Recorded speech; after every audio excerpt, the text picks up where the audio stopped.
Hi guys, I was blown away by the response to my post about Roll20 yesterday. So what I thought I might do today is a bit of a video tutorial taking you through a few of the bits and pieces of Roll20. There are a couple of things that when I was writing about it I wish I could really show you. So I thought I'd have a crack at that, especially particularly the virtual lighting material.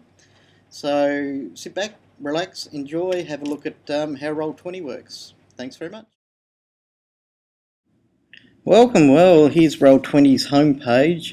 You can actually have a look at the website's homepage here. If we scroll down a bit, you'll find that there's a tutorial video, um, which is just a little bit further down. Just this quick tour video is actually quite good to use to see what some of the things are. Now it's about to take us to my homepage, and we'll have a look at some of the accounts. So here we are. I've got a few campaigns all ready to go. Reign of Winter, Merchant's Rise, another Caden game which is Pathfinder, Incident at Intrepid Station.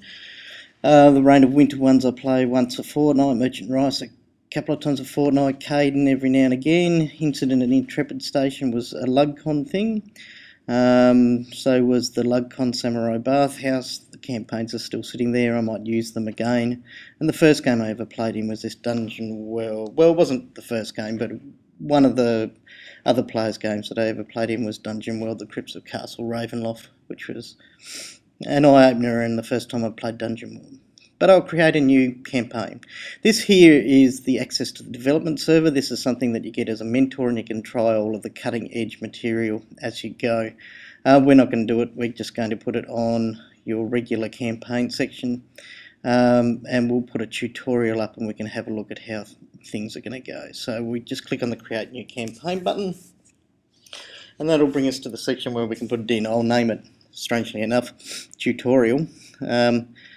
No tags are required, but you can put tags in it if you want, and then you click creating the campaign. You can see that it's taking it a little bit longer. I apologise, the internet at work is absolutely atrocious at the moment, so we'll have to see how we go. I might just nip back to probably my home page in a second and see if it actually created. Hopefully it has. Let's see, let's click on the home page, and as we go back across, hopefully a little bit quicker, hopefully this won't be too disruptive through the tutorial, but I have to live with the internet that I've got when I'm at work. So here we go, we come back and yeah, there's the tutorial there. So we'll view the details. You could actually launch the campaign from this page, but we'll view the details. You can see it doesn't have an image currently assigned to it, so we'll choose a file to put it up, and this is quite easily done. We'll go in, we'll find a picture from a picture file folder and put something in that's worthwhile, something suitably fantasy based. I have a worm face guy here somewhere, so we might use that. Horror that Walks or something similar they're called. There he is. Choose him, and that's quite easily how you basically put an image up for your actual campaign. You could see that the Reign of Winter one had one, the Merchant's Rise one had one, etc. So that'll load up quickly, and there he is, the worm that walks. Okay, so we'll launch the campaign and get in and have a look at what Roll20 looks like.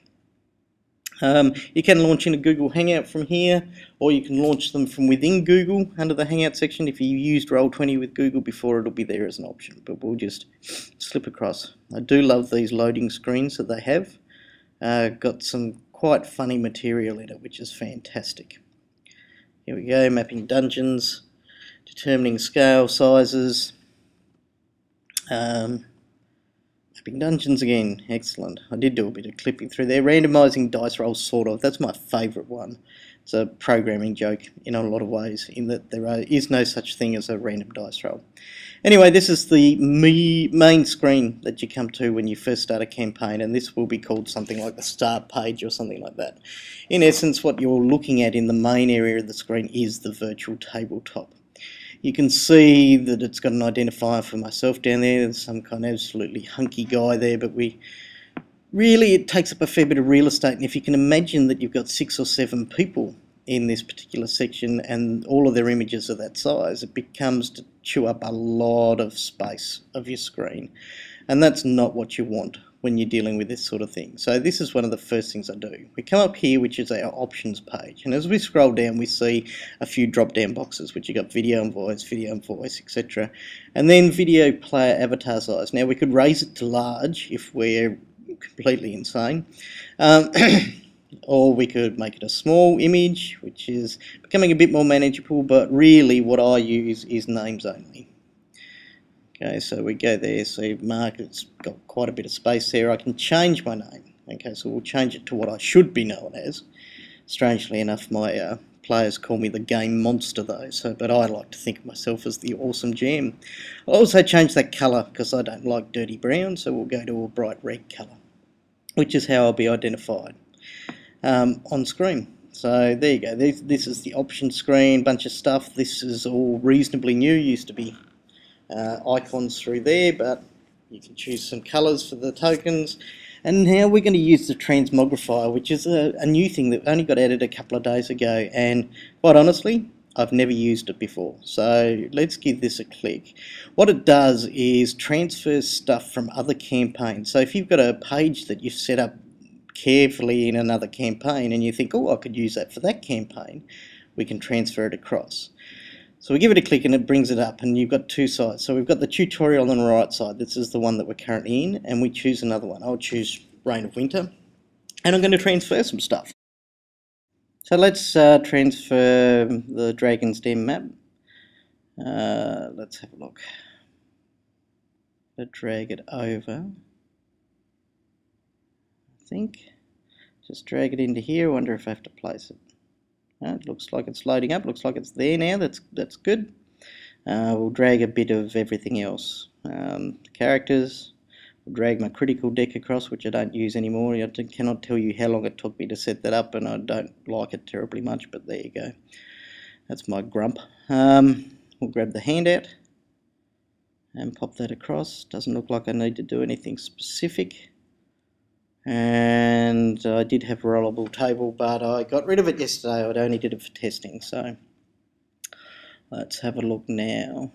Reign of Winter, doesn't look like I need to press anything else. We'll check to see if a Dragon's Den's up here. This is a map by Matt Jackson, there it is, so it transmogrified across. It's still got the tokens and stuff on it. This is a map by Matt Jackson, who's a guy that wrote Edge of Space. Quite a nice fella as far as I can tell. Quite involved, or have had some chats with him in Google+. That missing section there that you're looking at, Matt, I actually covered with a white block because I didn't want them seeing the trap. And you can see I had it on the map layer, so it hid the trap that they should have fallen into, but they got lucky. Anyway, to get rid of a block, like I've put there, you can see a different colour. All of these lines are things that block lighting on the dynamic lighting layer. Now to get rid of them, and you can see the red sections I've put in there were simply to block lighting. Click and delete. You can see the dynamic lighting coming through there. I'll show it a little bit closer to you soon. Right, so there's selection. We can select the lines. You can see the big box select there. If you've done it via a polygon or something like that, one selection click will include the entire polygon. Okay, so to do that and hit delete means you're going to lose the entire lot, so it's very important that you do that. Now I just showed you the layers there. There's a map layer, a token layer, there's whatever. This bit here is the jam layer. You can move the players onto any map that you particularly want. Okay, so the players are on the Dragon's Den map, and I click over here because I got some preparation to do. They can't see what I'm doing, but they're over on the Dragon's Den map getting that all sorted out themselves. This is the main view, by the way, on the start screen. But we'll click back over it onto the player map. So yeah, there's a map layer which everything goes behind the grid lines on. There's an object token layer, there's a GM layer which hides things from players, but you can see, and we're back on the dynamic lighting layer here. So they're the 4 layers. Dynamic lighting only exists for a supporter or the mentor. Okay, so the map and background, we'll go to the objects and tokens and we can see it a bit more clearer. You can see the darker grey is where the dynamic lighting is currently at. You can draw shapes and stuff like that. I've been told that using the freehand style is a bit resource intensive, but drawing shapes, you can draw squares and circles. Okay, freehand, again, a bit resource intensive, probably best just to use it if you really need to explain something quickly. The polygon line's better if you want to use direct lines. Now this is the magnifying. I normally drop myself out to 50% so I can get a better sense of what's going on as a GM. Some players drop it out this big, others like it all up close and personal. This is where I had the white dragon attack that ended up in the blog post about the almost total party kill that we had. There you go. And this shows the map from Matt, which is a fantastic little map. Quickly set up. This is the ruler, which shows you can measure for various sections. It natively measures from square to square, but if you want to measure from point to point, you click Alt and hold it, and it will give you a measurement from point to point of the ruler. Not click it, and it gives you from the center of the square to another square, and it'll always be in multiples of whatever you've set it up as, which you do on that page section, where you turn dynamic lighting and whatnot on. It's the same with tokens too. If you want to move a token to where you want, if you just grab a token and you move it, they will snap to grid, like here. Okay, so it snaps to the grid. If I wanted to move into that cross section, I click Alt and I move in there. It doesn't normally jump around like that on a normal screen. It's just I've got my special magic mouse with me and it's playing up a bit at the moment. Let's have a look. So we've got all that set up. This section here is for the fog of war, and this is available to everyone. Okay, and we set up the fog of war and sort of things like map distances and stuff like that via this little toolbar. So we'll turn the fog of war on, and we come down here and we enable it. A bunch of options in there. Tells you what page sizes are and stuff. That's where you change it. And you can see it gets a darker grey, and that's because it's got fog of war and dynamic lighting on, which I very rarely do. Okay, and I only do it if I really don't want the players to see something. Well, I put fog of war on and then clear everything apart from the section I don't want them to see. I'll show you a couple of player views. Okay, so I'll set myself up as the player for these. I'll make my horse see out to 120 feet. Must be a dwarven horse. Heat vision or something, and we'll move him down a bit, and essentially via dynamic lighting you should be able to see where the horse has gone, but because we've got fog of war on, which is something that the GM must reveal at the time, I shouldn't be able to see anything. It should be black, so we'll rejoin this as a player and see how we go. So here we go. Let's hopefully it'll be quick. Did I actually click on it? Let's try again. I don't think I might have clicked on it. There we go.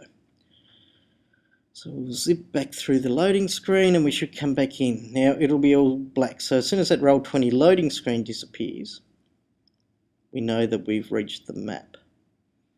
Okay, here we go. So I'm on the map and I can't see a damn thing, and that's because we've got this fog of war on and we've not revealed anything. Okay, so this is the player view. This is what they'd be seeing. The GM view was the one we were looking at before. I'm scrolling around the map, can't see a damn thing. Okay, so we'll rejoin as the GM.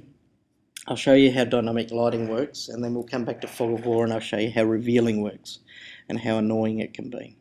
How time consuming it can be. I mean, not annoying, it's fantastic. Like, it's really good that you can do this sort of stuff for free if you want. Okay, but dynamic lighting, which isn't free, is the bee's knees, in my opinion. So, let me go turn fog of war off. Okay, because there's the horse. That's what he should have been seeing.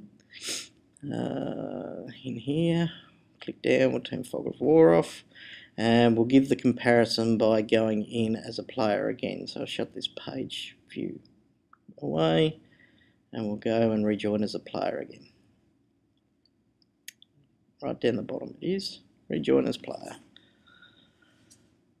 Click. Yep, excellent. Just so you know, I'm doing this as a voiceover as I didn't record the voice, so there are some sections, especially when I show you the jukebox, that you won't hear the music, but trust me, it came up. Okay, so here's my horse. There it is. See? And it's got dynamic lighting on, and doesn't it look sexy? Okay, the horse can see what the horse can see. Nothing more. As I move the horse, his view changes. Okay, so he can only see the things that he has to see or can see.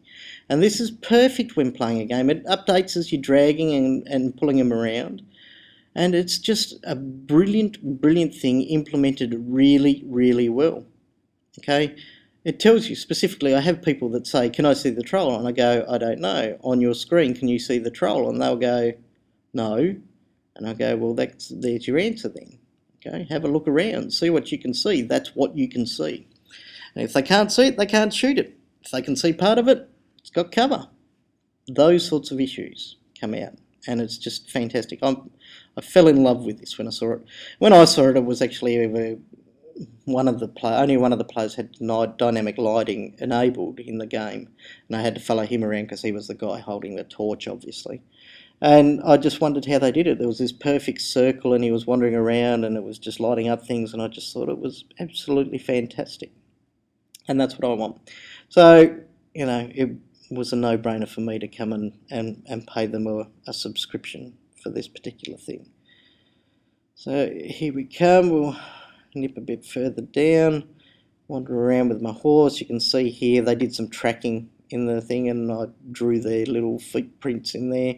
They ran along there and they opened that door, which is why you can see through it, and they killed the little kobold that's up in the top corner. Poor little kobold.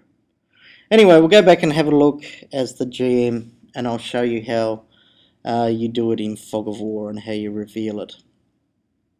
Okay, so here it comes up. So I'll go and I'll turn Fog of War back on again. Okay, click on there. Fog of War enable, we've got the grey. Now to reveal stuff in Fog of War, we've got to go to the reveal toolbar section. Okay, over here, reveal areas, so click on that. Now this allows us to draw squares, probably circles as well, with an alt sort of thing. And essentially we click and we drag and it reveals. Now the problem with this is every player can see whatever you reveal. And it takes time. You've got to do this while you're playing. The dynamic lighting you set up beforehand. Say you want to be careful about it and you want to use a polygon and you want to show them only exactly what you need to. So you need to do it with a bit of care.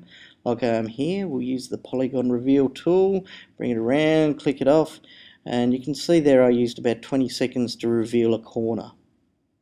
Okay, which is not good. It is very poor, in my opinion, where you can set up dynamic lighting beforehand and away you go. So let's set up some dynamic lighting. We'll have a look at some maps. I'll put in here the ice section so we can actually pick up a map that I've got. Those yellow sections there are actually on the marketplace to be purchased, and you can see a little bit further down here some of the free textures. I've gotten them from the web section that comes up.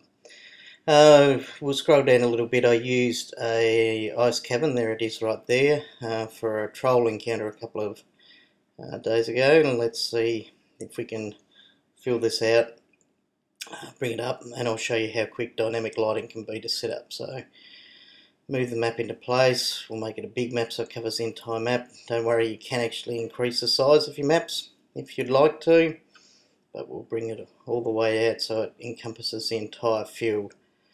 And then I will set to and set up the dynamic lighting. So there we go, out to the maximum size.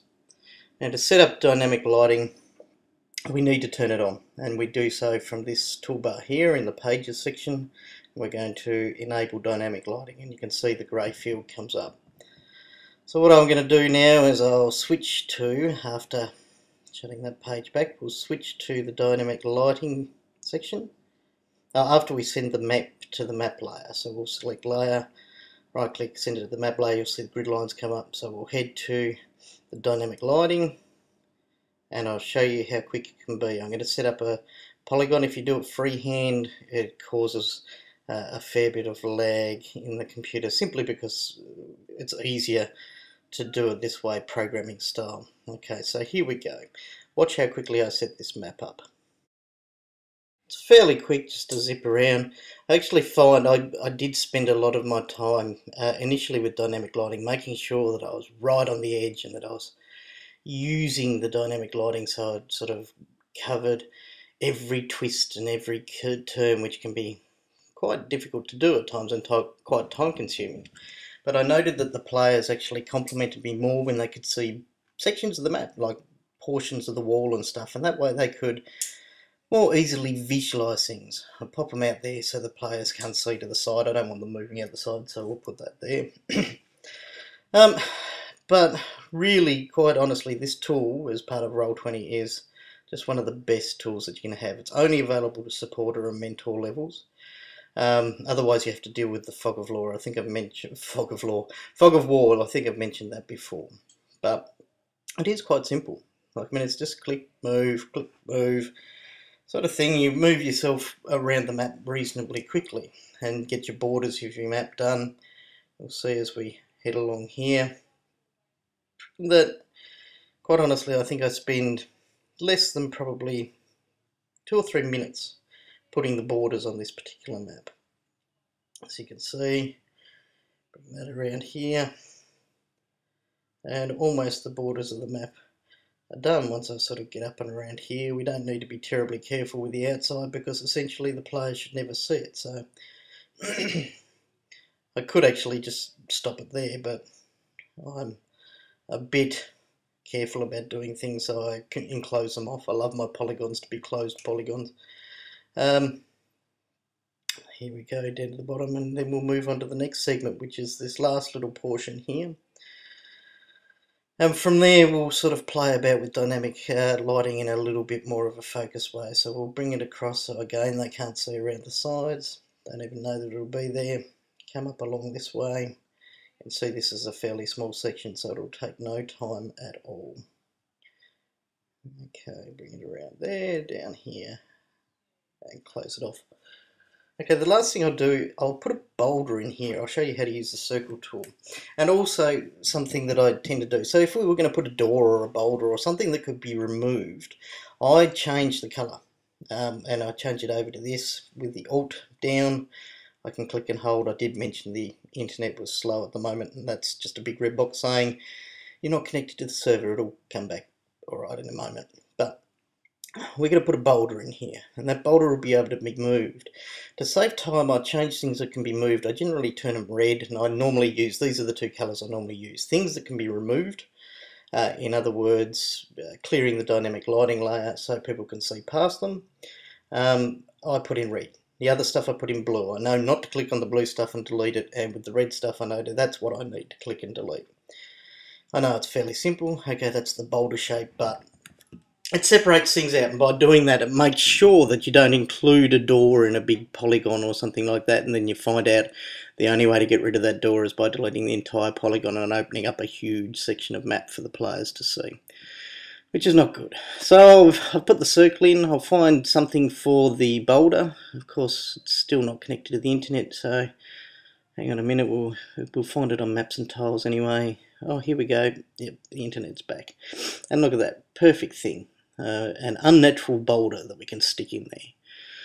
We click on it, bring it in. It'll only fill the space of one square once it comes through. And when we do, we'll sort of center it a bit and expand it out. Oh, I'm still in the drawing mode. I'll get rid of that. Okay, we'll center it roughly, and then we'll sort of expand it out a bit. And we'll have to keep resizing until we get it. And we want it to be roughly a little bit bigger than the circle. Okay, the circle's just there to make sure that it blocks the side. So we're almost there. A little bit more of an expansion. And beautiful. I'll move with Alt and drag. There we go. That little round circle you saw was a notification, which is where you hold the left mouse button down and it sort of shows people what you're doing. And to show you how this works, I'm going to have to go and grab my horse and bring him across so you can see where the dynamic lighting works. So, where did I put? There's my horse there. Oh, can't click on him because I'm still in the dynamic lighting layer. Which means when I probably get back to the other map, I'll be there too, and that means the boulder won't be visible on the token layer. So I'll have to go into dynamic lighting and change that boulder to be on the map layer or the token layer. I think I'll put it on the map layer. So I'll come over, we'll right click on there, select layer, choose the map layer. Okay, click, and that goes to the map section. You can see the grids appear over it, so it looks like it's part of the map. Then we'll right click and paste my horse, and he appears, and you can see the dynamic lighting fills the area, except you can't see anything past that boulder, which is exactly what we want to happen. And the rest of the borders are working nicely as well. So there we go. We can use this tab here to turn my horse. So if we want to show that my horse is moving in a certain direction, you can rotate and move him. If you use alt click, you can move into any space, but if you don't, then you can only move into a multiple of a 45-degree angle, so 45, 90, etc, etc. So you have something in the map that you want. To hide an area, we switch back into dynamic lighting, so this big pillar slash throne slash thing, a player wouldn't be able to see behind. So we'll go into the dynamic layer, we'll select the shape, we'll make it a circular shape. It looks pretty circular to me. And we put that in, and you see the dynamic lighting works immediately. As the GM, you can see where the dynamic lighting is working. So we'll make these things here pillars, okay, and show that that works the same way. The player can't see past that.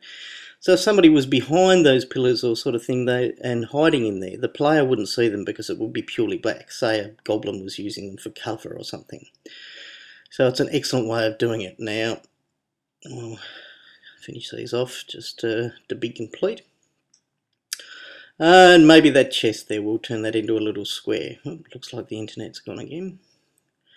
We turn that into a square section, and you can see there's some block sight there. So, what else do we need to show here? Okay, there's the character, and here's a handout. Okay, so I've got an NPC. This is one that I transmogrified and dragged across. They're easy to add. You just click on the add button and put the files in.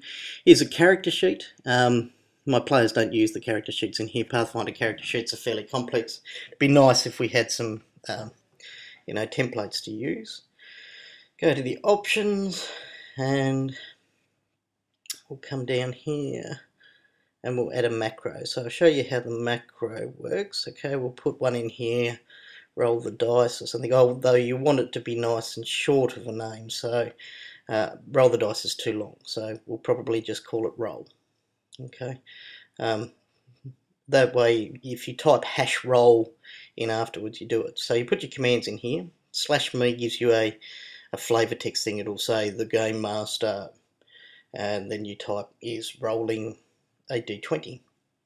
Okay, on the next line is a new line of code, so the macro will roll a d20, which you can do with /r 1d20 with space between the r and 1d20, and then finally a bit of flavor text, just hell yeah, and hell yeah will appear in the chat box. So we'll test the macro, go to the chat box, scroll down a bit, and there it is. Okay, awesome GM is rolling a d20, and then rolling 1d20, you got a 12, and hell yeah down the bottom. You've got to save it though, okay? Click Save Changes. Now, I didn't. I had to edit out a part there where I was an idiot and forgot to change it, and then I rewrote it again. And when I type in here hash roll, it'll come up with an error telling me, I don't know what this R120 is, because I didn't put a space in it on the second time. But we attach it to a macro bar, and then we click on the macro that we want in the bar, and you can see a little button appears down the bottom here. Okay, so have a look at the chat there, and we can see that everything's running fine there. Okay, so we'll enable some 3D dice. I'll try and show them to you. They will run slowly because the internet at my work is running slowly, and they are fairly intensive with the processing power. So if you are going to use a fairly light connection, don't use 3D dice. Don't enable your 3D dice. Otherwise, if you've got super fast connection like I do at home, put them in. They roll fast. I can guarantee you that when they show up here, which they will, they roll fairly slowly. Here they come. See, and that's because the internet's running very slowly. Okay, but you do see that they roll, and they look pretty cool. Everybody's dice come up as the same colour that's on their name tag. Okay, so I've got Awesome Jam there with a red name tag, and they come up as red dice. So, looking a bit further down here, we've got the turn order. So if we're going to use the turn order, what we're going to need is some enemies. So we'll come to tokens, have a look under tokens, and we'll find some trolls, because I use this as a troll cave, so we're going to need some trolls to do it with. Okay, so we come up with some options. There's some available on the marketplace, and here's some of the free tokens available via the Mentor token program. And they're awesome little tokens. I'm going to use them. Have a couple of trolls in here. Oops, still in the drawing mode. Let's get rid of that. And we'll resize them to be troll sized. We'll realise here soon that I'm still on the dynamic lighting layer too. So I'll have to swap them across to the token layer. Otherwise they wouldn't appear to the players, they wouldn't see them. But they wouldn't see them anyway, because you can see where the dynamic lighting is, that horse isn't going to see them at all, because the dynamic lighting covers them. So we'll move a troll out so you can see him. Okay, so we're going to add turns. We'll say the troll rolled a 10 for his initiative. Fairly decent for a slow old ice troll. And then I realised that, oh, I'm in the dynamic lighting layer. So I can't click on my horse. Oh, better switch across. Oh, no, hang on. Let's switch our tokens across to the right layer. Put them on the token layer. Okay, the other troll as well. Token layer. And then we'll switch ourselves across to the token layer. Objects and tokens. And we'll give our horse an initiative roll and say he rolled 9. Okay, which is not too bad for a horse either. Okay, we come up. Now the troll has these 3 bars. Now I use these a lot as a GM. I use the first one for AC. So a troll has an AC of 17. But if you click in the next box, it doesn't record. This is slightly annoying, but you've got to do 17 and then enter. Okay, and then it'll go in the box. Hit points are about 45 from memory. Okay, so we put that in there. I've never used the third box for anything in particular. You might. Maybe I'll put it in his CMD or something into that. That's a good idea, actually. I'll probably do that. Now, if he took damage for 3 points, you saw there I put -3. But if he took 6, and I just minused off and thought that's 36, I could write it in as 36. And then he heals for 5, so I put +5. And so you can see there are different ways that you can actually put in the data. You can put it in as a mathematical sum, or you can just directly put it in, which is really handy in the heat of battle. If you can't think what 41 minus 17 is, you can just go click on the thing and then go -17. Now there's a whole bunch of new tokens too. These only came out probably this week. They've been on the development server for a while, but these things are fantastic. Before you could only use the colours. You would have seen the colour tokens as we scrolled down to start off with. But now you can actually see that there's lots and lots of different tokens that you can use to represent different conditions or abilities or whatnot. And so that's the prone one that I'm going to be using, and we'll work on a couple others. You know, he likes wearing masks, so we'll give him that one, and various material like that. So yeah, I used to give my players like the red dot of proneness like that, okay, but it didn't really mean anything and it was rather annoying. I do like putting large red crosses on them when they die though, so do my players. But yeah, look at all the tokens you've got. Let's make him an angel troll. There we go. Okay, we'll click off on that now. There's one last feature I suppose I need to show you. This gives you a bit of detail about what you can roll, etc. There's our character and handouts, the jukebox. Okay, now here I wanted to put in a bit of Smells Like Teen Spirit for Nirvana, because everybody loves Nirvana beating up trolls. And it came up, and we played it, and it sounded, but you're not going to hear it because this is the voiceover now, and it didn't record the audio at the time. However, it did play. And it's a handy thing. Using this plus button adds it to the jukebox, so you can use it the next time you come, or whatever, so you can save your favourite tracks there. It's not all just music like songs and stuff. You can actually get, you know, sounds and various stuff like that. This is the dice roller. Okay, so you can actually select your dice from here. No fate dice currently. Roll 20. Where are the fate dice? Fate's a fairly popular game at the moment, and I'd really like to see some fate dice added to this program. But apart from that, you can pretty much do the normal sort of stuff. You will notice here when I play about it at 1d20 plus 7, I chuck in and I roll and nothing comes up. Why? Because I've got 3D dice enabled and the internet was running horribly slow at work. So we will eventually, they will eventually come, by the way, but I do try it 2 or 3 times here, just by pressing the button. Okay, why isn't it doing it? Ooh, Mark's a bit confused. But we'll roll it. Yep, nothing's still happening. Roll it again. And then I suddenly realised, maybe it's because of the 3D dice enabled. So, we'll nip across to the options shortly. Here we go. Let's disable those 3D dice. Okay, nip across, put it back on the chat bar. One thing about the chat bar, I'm not sure I've mentioned it yet, but it saves all the chat for the history of the game. You can say hit roll then and it actually came up. So you can scroll to the top of the chat bar and it'll have an option saying, do you want to look at more details for this chat entry? And it saves everything from the moment you create the campaign to the end that you're using it. You just go to a web page and it shows you all of the entries, which is fantastic. Okay, so there it is. I rolled again, lowered the dice. Turn order, we'll get rid of that out of the way. But essentially you can sort that into numerical order once you've got all the numbers in, and you just use that right arrow down the bottom to move through the turn order. It's a fantastic little trick. And moves through the turns one at a time, and you can just click and grab. Here come the dice. See, told you they'd come. That's how slow the internet was running.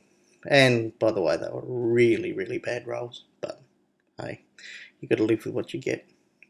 So there's one last thing that I want to show you, and that's how to get rid of this boulder. Okay, so the first thing that we'll do is we'll go to the map layer, because my horse runs across and he kicks the boulder and it shatters into 1,000 pieces. So we go into the map layer. Okay, get rid of the image first, which we can do. It's just another image sitting on top of one of the others. So we click on it, selected, hit delete. Okay, now we need to deal with the dynamic lighting. And you can see here, because it's red, select, find the red bit, click on it, select, delete, and it opens up. So there you go, folks. That's roll 20 done. I really want to thank you for your time, and I hope you invest. Keep rolling, everyone.